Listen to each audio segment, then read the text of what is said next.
team. Hello, this is Malorian. This is the Orc Tactical Team, and what we're going to be having here is another question. Came from a viewer, came from John Ryan, and what he says: "Hey Malorian, could you talk about the whole idea of the spirit of the game versus win at all cost?" And he knows that it's something that's debated a lot, and there'll be a lot of conspiracy, well, not conspiracy, but contention over rather. And can you just address this, just because a lot of people that kind of want to know, probably maybe there's people out there that don't know what these things mean, like spirit of the game, win at all cost, and also knowing what does Malorian think about this.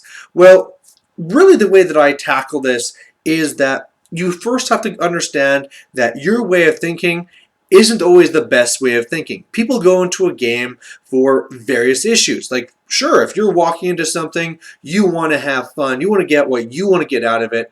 But the big thing is you have to make sure that everybody gets out of it what they want to get out of it. Now, you're probably assuming right there that I'm talking about, keeping it friendly, making sure it's all the spirit of the game. But before we get into these things, let's kind of go and kind of explain and define these things before we kind of go and move forward. Now, the kind of stance for the spirit of the game sometimes is also mixed in with like rules as intended, but this is also not so much with rules as opposed to people that, they play a game because it's a game. They usually want to get out there because they want to interact with all their friends, have some fun. Maybe this is just something that they do, like instead of playing poker or whatever, while they're chatting to each other about, family and work and whatever, this is just a game they play. When they go to tournaments, you even have these people that are playing for the spirit of the game, go to tournaments, and they're going there to meet new people. They're going there to look at new armies. And they're basically just trying to have a nice day out and lots of fun, right? That's their way of approaching Warhammer. It's a game. It's there to have fun. Let's go and build up these armies, make them fight, and see what happens, right? Now, the other side of the coin of this is the win-at-all-cost players. And this is kind of a really extreme because, another term you could say is people that take it for the competitive nature. And then win-at-all-cost is kind of like the extreme of that. So really what this part is this is not just a game to have fun. This is a competitive game. So this is just like how, you could go and you could be playing football, but people go to football, play it to win type thing, right? Sure, you can go and do some like little touch tag thing with your buddies or something like that, but this is, football, we're here for the win. Well, this is the same thing here, where this is a game. It's all about who wins and loses at the end. The game is designed with rules and balance so we can actually compete against each other, so you can actually have tournaments. And specifically, if I'm going to a tournament, I'm at the tournament to compete against others, pit my skill and army against theirs, and see who's going to win first place at the end of the day. Now, it's a very hard question to say because, people will debate about this all the time. Which is better, which is worse. But really what it comes down to is it's almost like when we talk about meta and we're looking at, whenever you're making an army list, you have to build it for the meta, right? If there's a lot of this, take a lot of this. If there's a lot of that, well, man, don't put this in your own army. And this is really the way that I do confront the community with this whenever I'm playing my games, is that whenever I play against an opponent, I'm going to first go and look at what they kind of want. What are they kind of after? And a big thing to use with this is, for those who haven't read the book, Stephen Covey, the 7 Habits of Highly Effective People, you should really look into it. And one of the first things they say is, first seek to understand before you seek to be understood. Look for the win-win.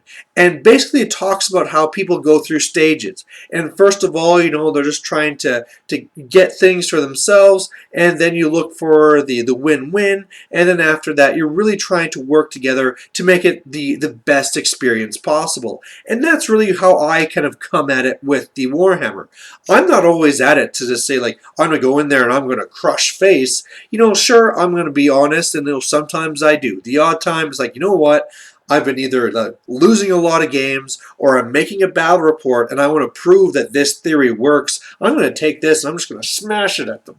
Well, there's that. But the majority of the times when I go into a game, I say, all right, what is my opponent looking for? Because a lot of people around here I've already played against already. I've been playing for a long time, and I know most of the people in the tournament scene or the regular gaming scene.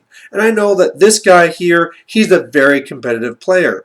There's one person, I mean, I guess I don't want to use names or stuff, but I know whenever I see him, it's going to be ultra competitive. He wants to have a competitive game by the book, whatever little loopholes, there are things that you could be looking at in the rule book. It is definitely rules as written, ultra competitive. And that's fine. I will build the best list I can. We will have this ultra competitive game and we'll both have a really good time. You could say that we're both going win at all cost, ultra competitive, but we're doing it in such a way so that we're both happy with it.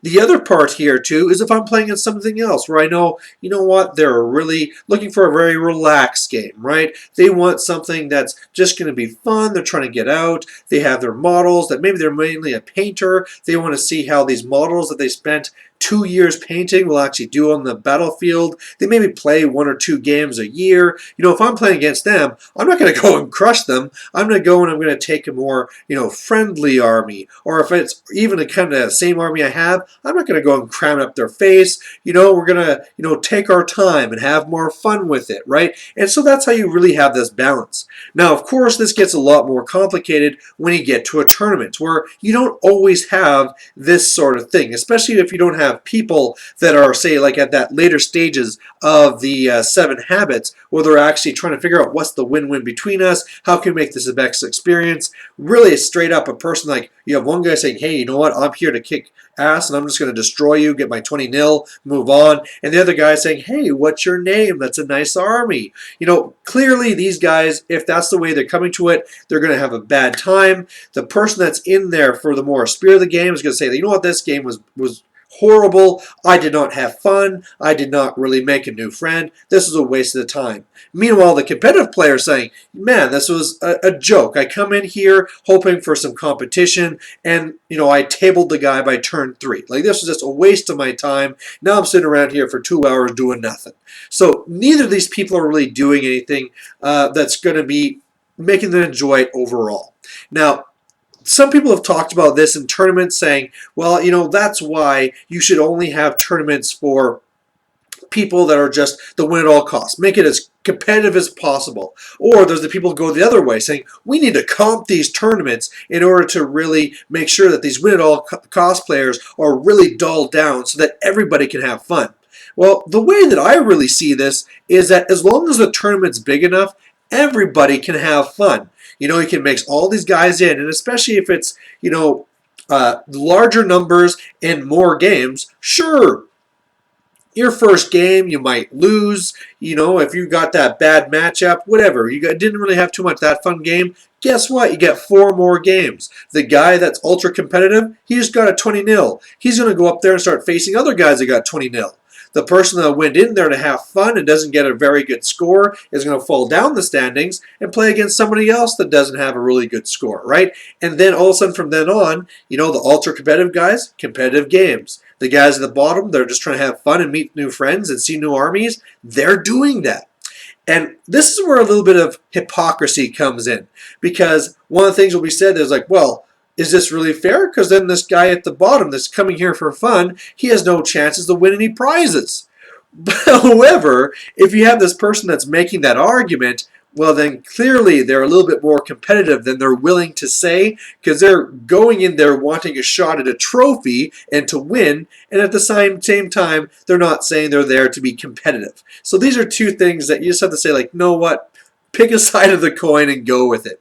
But overall, I mean, for yourself, if you're trying to get more enjoyment from the game, the best thing to do is really go into it and say, like, all right, this is how I'm going to be having fun, is by not making it the way that I want it to be, is by looking at my opponents and saying, all right, he's going to play like this, so I am going to play like this, and then we'll base it off of that.